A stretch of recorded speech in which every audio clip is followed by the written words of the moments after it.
a little bit of ground rules. We got about 30 minutes.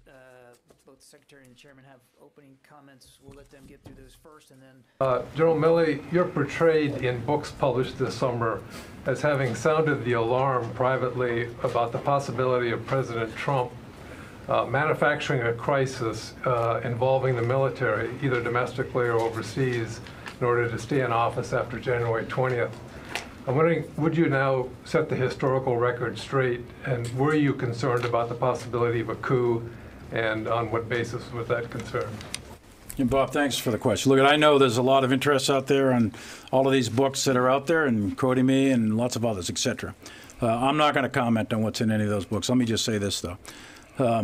I always, personally, provided the best military professional advice to President Trump previously, to President Biden, or any other president.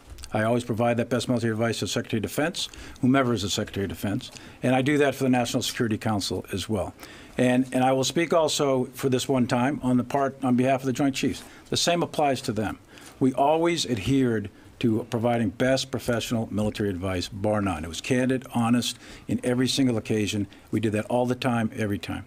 The other thing that I think is important to note here is that I, the other members of the Joint Chiefs, and all of us in uniform, we take an oath to a document, an oath to the Constitution of the United States, and not one time did we violate that.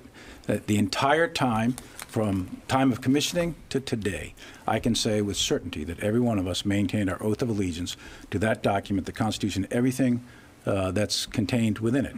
And we also maintain the tradition of civilian control of the military. We did that without fail. And we also maintained the tradition of an apolitical military. We did that then, we do that now, and we will do that forever, all the time, Bob. I'd just like to add a comment to that, Bob. I've known the chairman for a long time. We've fought together. We've served a couple of times in the same unit, so I'm not guessing at his character. He doesn't have a political bone in his body. And I think, you know, I clearly have tremendous faith and confidence in the chairman. What I want to make sure we do is maintain our focus on the threats ahead. And call on questioners. Please identify who you are and what outlet you are with when you ask your question.